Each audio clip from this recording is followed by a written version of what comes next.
നമസ്കാരം. കസ്റ്റഡി തടവുകാരിയെ അനധികൃതമായി 2 ദിവസം ഹോട്ടലിൽ താമസിപ്പിച്ച SIക്ക് സസ്പെൻഷൻ. തിരുവനന്തപുരം മ്യൂസിയം പോലീസ് സ്റ്റേഷനിലെ SI ഷെഫിനെതിരെയാണ് നടപടി. ബാഴ്സലോണയിൽ MBBSന് പ്രവേശനം വാഗ്ദാനം ചെയ്ത് വഴുതക്കാട് സ്വദേശിനിയിൽ നിന്ന് 15 ലക്ഷം തട്ടിയെടുത്ത കേസിലെ പ്രതിക്ക് വഴിവിട്ട സഹായം SI നൽകിയെന്നും അന്വേഷണത്തിൽ കണ്ടെത്തി. കേസിലെ പരാതിക്കാരാണ് SIക്കെതിരെ സിറ്റി പോലീസ് കമ്മീഷണറെ സമീപിച്ചത്. തുടർന്ന് അതീവ രഹസ്യമായി ക്രൈംബ്രാഞ്ച് പരാതിയിൽ അന്വേഷണം നടത്തുകയായിരുന്നു. ഒരു വനിതാ കോൺസ്റ്റബിൾ, സിവിൽ പോലീസ് ഓഫീസർ എന്നിവർക്കെതിരെയും ഉടൻ നടപടി ഉണ്ടായേക്കും. ബാഴ്സലോണയിൽ MBBSന് പ്രവേശനം വാഗ്ദാനം ചെയ്ത് വഴുതക്കാട് സ്വദേശിനിയിൽ നിന്ന് 15 ലക്ഷം തട്ടിയെടുത്ത കേസിലെ 3ാം പ്രതിയായ അർച്ചന ഗൗതമിനാണ് വഴിവിട്ട സഹായം നൽകിയത്. രാജ്യാന്തര തലത്തിൽ പ്രവർത്തിക്കുന്ന തട്ടിപ്പ് ഏജൻസിയായിരുന്നു ഇവരുടേത്. രാജ്യത്തിന്റെ പല ഭാഗത്തും ഇവർക്കെതിരെ സമാന കേസുകളുണ്ട്. ഉത്തരാഖണ്ഡിലെ കേസിൽ കഴിഞ്ഞ മാസം ജാമ്യം നേടുകയും ചെയ്തു. സോഷ്യൽ മീഡിയ അക്കൗണ്ടിൽ റീൽസുകളും വീഡിയോകളും ഇട്ട് പാവപ്പെട്ട വിദ്യാർത്ഥികളെ ചതിക്കലാണ് രീതി.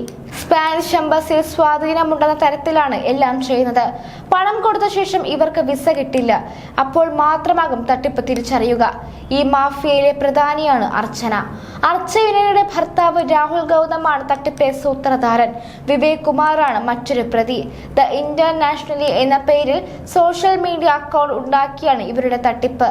രാജ്യത്ത് പ്രവേശന പരീക്ഷ എഴുതാതെ വിദേശ പഠനത്തിലൂടെ MBBS മോഹിക്കുന്നവരെയാണ് ഇവർ തട്ടിപ്പിന്റെ ഭാഗമാക്കുന്നത്.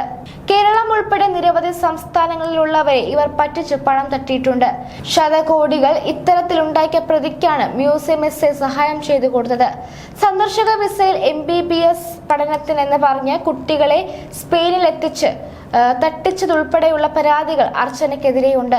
ഇത്തരത്തിലൊരു പ്രതിക്കാണ് കേരള പോലീസ് ഹോട്ടൽ മുറിയിലെ താമസം ഒരുക്കി കൊടുത്തത്. കമ്മീഷണറുടെ നിർദ്ദേശപ്രകാരം ക്രൈംബ്രാഞ്ചാണ് SIക്കെതിരായ ആരോപണം അന്വേഷിച്ചത്. മറ്റൊരു കേസിൽ ഉത്തരാഖണ്ഡിലെ ഹരിദ്വാർ ജയിലിലായിരുന്നു അർച്ചന ഗൗതം. പ്രതിയെ കസ്റ്റഡിയിൽ വാങ്ങി തിരുവനന്തപുരം CJM കോടതിയിൽ ഹാജരാക്കി. തിരികെ ഹരിദ്വാർ ജയിലിലേക്ക് കൊണ്ടുപോയ പ്രതിയെ കോടതിയിൽ ഹാജരാക്കാതെ 2 ദിവസം ഡൽഹിയിൽ ഹോട്ടലിൽ താമസിപ്പിച്ചു. ഒപ്പമുണ്ടായിരുന്ന പോലീസ് ഉദ്യോഗസ്ഥരെയും പ്രതിയെയും ഫൈസലാബാദിൽ സുരക്ഷിതമല്ലാത്ത സ്ഥലത്ത് വാഹനത്തിലിരുത്തിയ ശേഷം വിവരശേഖരണത്തിനെന്ന പേരിൽ ഷെഫിൻ പോയതായും അന്വേഷണത്തിൽ കണ്ടെത്തി. 1.5 മണിക്കൂർ ഇവർ വാഹനത്തിലിരിക്കേണ്ടി വന്നു. പ്രതിയുടെ ചെലവിൽ ഫ്ലൈറ്റിലാണ് SIയും സംഘവും തിരികെ എത്തിയത്. എന്നാൽ ട്രെയിൻ ടിക്കറ്റ് ബുക്ക് ചെയ്യുകയും ഇത് CIക്ക് മുമ്പാകെ ഹാജരാക്കുകയും ചെയ്തു.